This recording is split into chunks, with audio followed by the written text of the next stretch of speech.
Berikut adalah ceramah singkat tentang 7 ciri orang yang masuk neraka bukan karena sholatnya. Assalamualaikum warahmatullahi wabarakatuh. Segala puji bagi Allah subhanahu wa ta'ala, Tuhan semesta alam.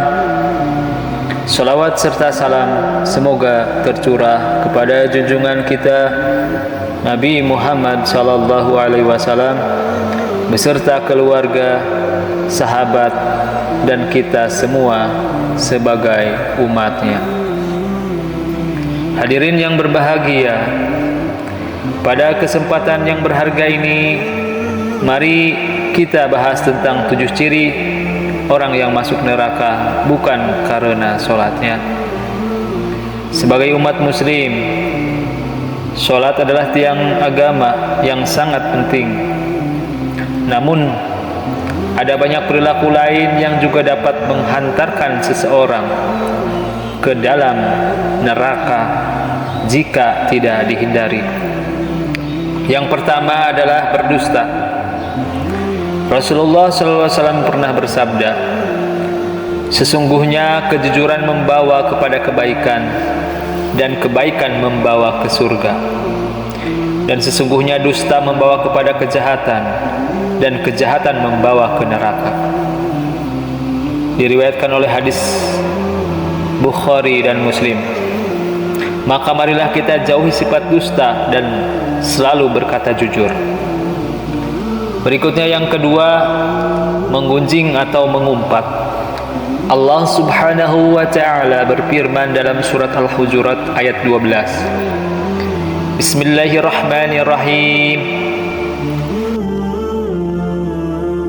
Ya ayyuhalladzina amanu ijtanibu katsiran minadh-dhanni inna ba'dadh-dhanni ismun wa la tajassasu wa la ba'dukum ba'da,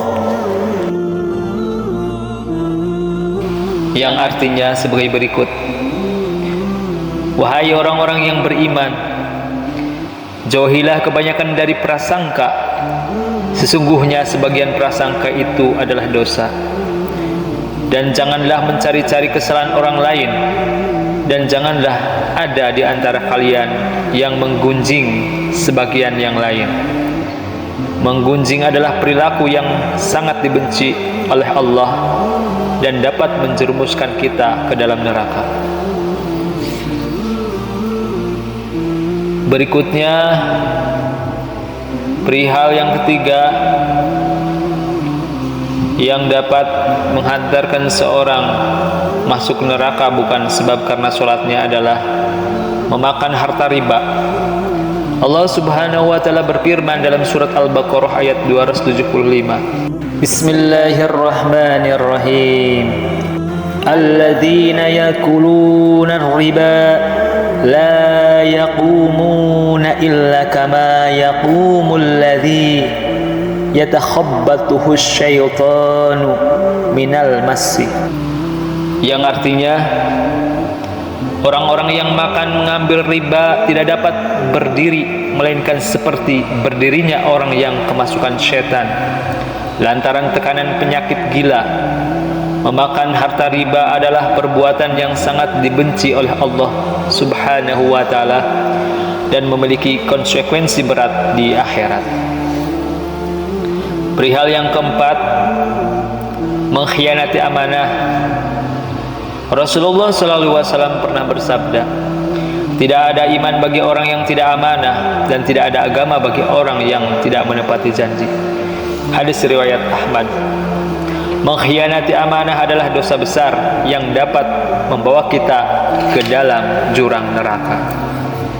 Perihal yang kelima, memutuskan silaturahmi. Allah subhanahu wa ta'ala berfirman dalam surat Muhammad ayat 22-23. Bismillahirrahmanirrahim.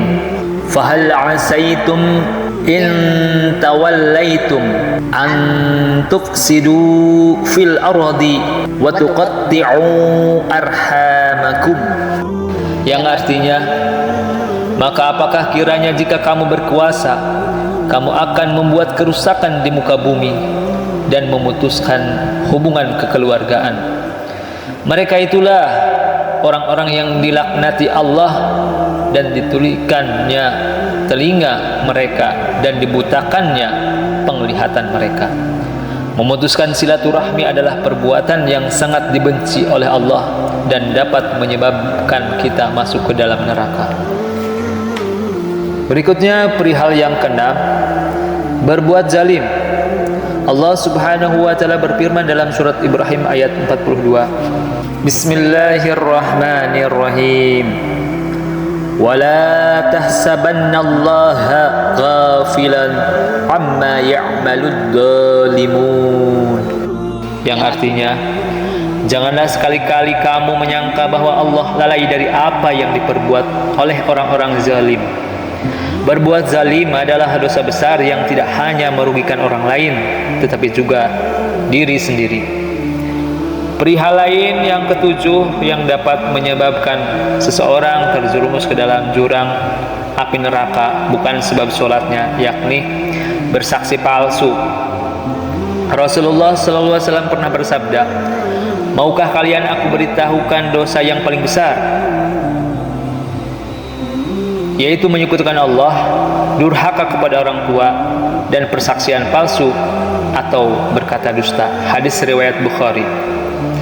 Bersaksi palsu adalah dosa besar yang dapat membawa seorang ke dalam neraka. Hadirin yang dirahmati Allah, marilah kita hindari 7 perilaku tersebut agar kita terhindar dari siksa neraka.